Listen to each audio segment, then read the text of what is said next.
Before the end of the course of drinking the waters, Prince Shtcherbatsky, who had gone on from Carlsbad to Baden and kissing into Russian friends to get a breath of Russian air, as he said, came back to his wife and daughter. The views of the prince and of the princess on life abroad were completely opposed.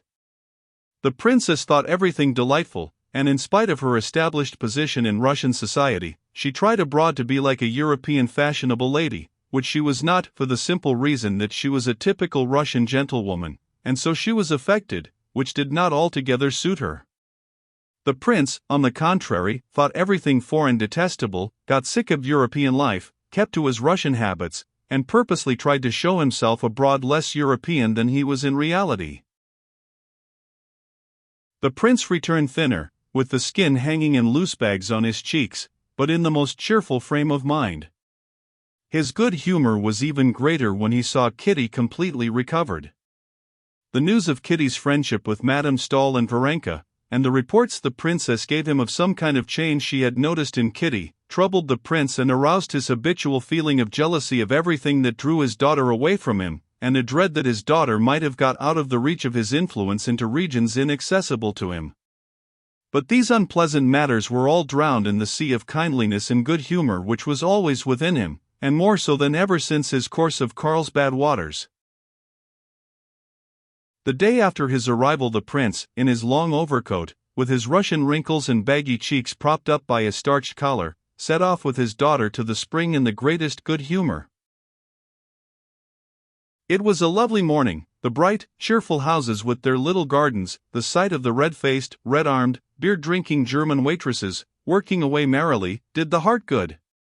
But the nearer they got to the springs the oftener they met sick people, and their appearance seemed more pitiable than ever among the everyday conditions of prosperous German life. Kitty was no longer struck by this contrast. The bright sun, the brilliant green of the foliage, the strains of the music were for her the natural setting of all these familiar faces, with their changes to greater emaciation or to convalescence, for which she watched. But to the prince the brightness and gaiety of the June morning, and the sound of the orchestra playing a gay waltz then in fashion, and above all, the appearance of the healthy attendants, seemed something unseemly and monstrous, in conjunction with these slowly moving, dying figures gathered together from all parts of Europe. In spite of his feeling of pride and, as it were, of the return of youth, with his favorite daughter on his arm, he felt awkward, and almost ashamed of his vigorous step and his sturdy, stout limbs. He felt almost like a man not dressed in a crowd. "Present me to your new friends," he said to his daughter, squeezing her hand with his elbow.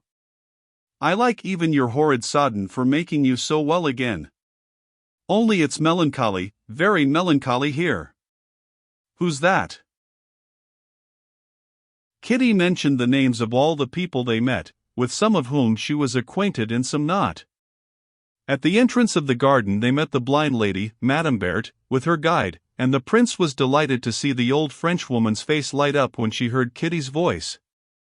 She at once began talking to him with French exaggerated politeness, applauding him for having such a delightful daughter, extolling Kitty to the skies before her face, and calling her a treasure, a pearl, and a consoling angel. "Well, she's the second angel, then," said the prince, smiling. "She calls Mademoiselle Varenka angel number 1.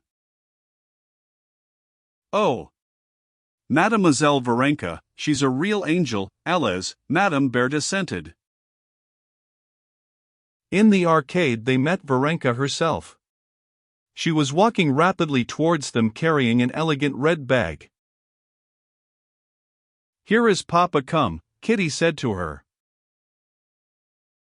Varenka made it simply and naturally as she did everything, a movement between a bow and a curtsy, and immediately began talking to the prince, without shyness, naturally, as she talked to everyone.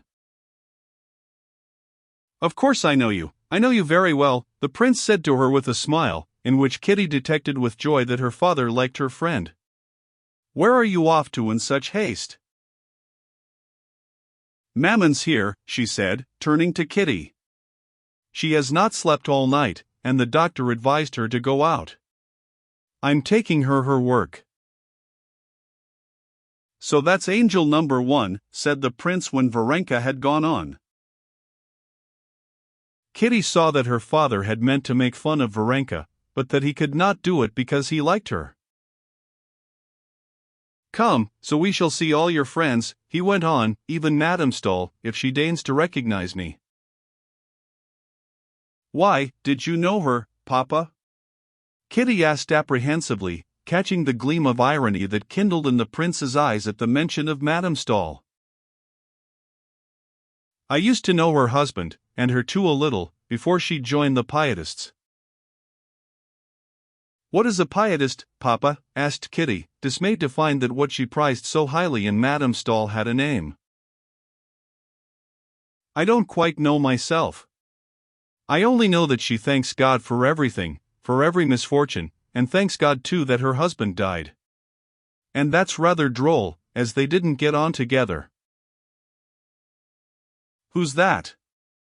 What a piteous face," he asked, noticing a sick man of medium height sitting on a bench, wearing a brown overcoat and white trousers that fell in strange folds about his long, fleshless legs. This man lifted his straw hat, showed his scanty curly hair and high forehead, painfully reddened by the pressure of the hat. "That's Petrov, an artist," answered Kitty, blushing. "And that's his wife," she added, indicating Anna Pavlovna, who, as though on purpose, at the very instant they approached walked away after a child that had run off along a path. "Poor fellow! And what a nice face he has," said the prince. "Why don't you go up to him? He wanted to speak to you." "Well, let us go, then," said Kitty, turning round resolutely. "How are you feeling today?" she asked Petrov. Petrov got up, leaning on his stick, and looked shyly at the prince. "This is my daughter," said the prince. "Let me introduce myself." The painter bowed and smiled, showing his strangely dazzling white teeth. "We expected you yesterday, Princess," he said to Kitty. He staggered as he said this, and then repeated the motion, trying to make it seem as if it had been intentional. "I meant to come, but Varenka said that Anna Pavlovna sent word you were not going." "Not going," said Petrov, blushing, and immediately beginning to cough, and his eyes sought his wife. "Anita! Anita!" he said loudly, and the swollen veins stood out like cords on his thin white neck. Anna Pavlovna came up. "So you sent word to the princess that we weren't going," he whispered to her angrily, losing his voice. "Good morning, Princess," said Anna Pavlovna, with an assumed smile utterly unlike her former manner. "Very glad to make your acquaintance," she said to the prince. "You've long been expected, Prince." "What did you send word to the princess that we weren't going for?" the artist whispered hoarsely once more, still more angrily, obviously exasperated that his voice failed him so that he could not give his words the expression he would have liked to. "Oh, mercy on us! I thought we weren't going," his wife answered crossly. "What, when?" He coughed and waved his hand. The prince took off his hat and moved away with his daughter. "Ah! Ah!" he sighed deeply. "Oh, poor things!" "Yes, Papa," answered Kitty. "And you must know they've 3 children, no servant, and scarcely any means." "He gets something from the academy," she went on briskly, trying to drown the distress that the queer change in Anna Pavlovna's manner to her had aroused in her. "Oh, here's Madame Stahl," said Kitty, indicating an invalid carriage, where, propped on pillows, something in gray and blue was lying under a sunshade. This was Madame Stahl. Behind her stood the gloomy, healthy-looking German workman who pushed the carriage. Close by was standing a flaxen-headed Swedish count, whom Kitty knew by name. Several invalids were lingering near the low carriage, staring at the lady as though she were some curiosity.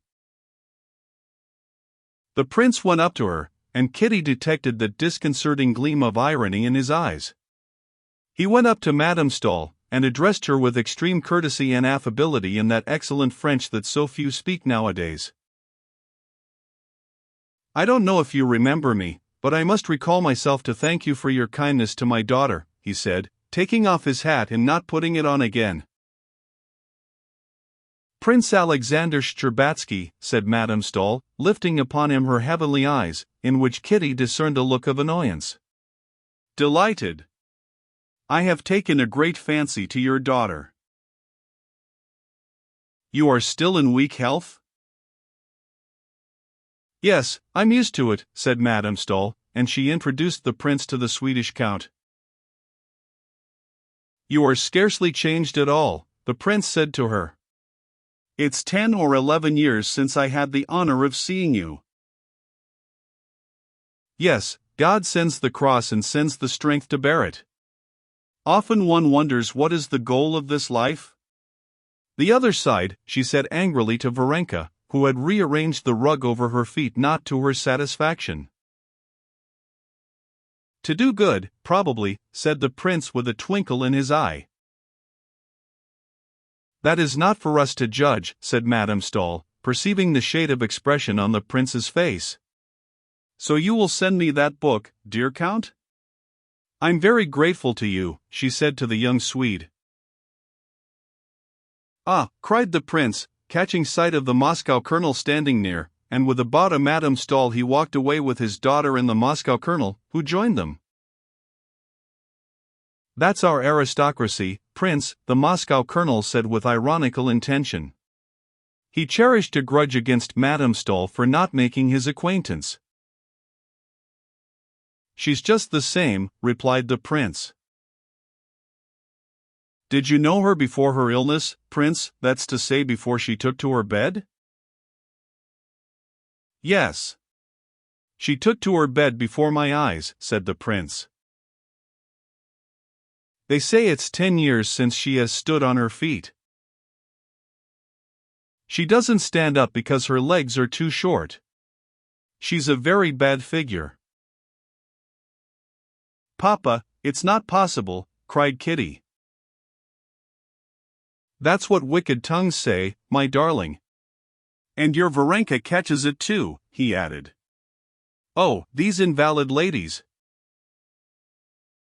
"Oh, no, Papa," Kitty objected warmly. "Varenka worships her. And then she does so much good. Ask anyone. Everyone knows her and Aline Stahl." "Perhaps so," said the prince, squeezing her hand with his elbow, "but it's better when one does good so that you may ask everyone and no one knows." Kitty did not answer, not because she had nothing to say, but because she did not care to reveal her secret thoughts even to her father. But, strange to say, although she had so made up her mind not to be influenced by her father's views, not to let him into her inmost sanctuary, she felt that the heavenly image of Madame Stahl, which she had carried for a whole month in her heart, had vanished, never to return, just as the fantastic figure made up of some clothes thrown down at random vanishes when one sees that it is only some garment lying there. All that was left was a woman with short legs, who lay down because she had a bad figure, and worried patient Varenka for not arranging her rug to her liking. And by no effort of the imagination could Kitty bring back the former Madame Stahl.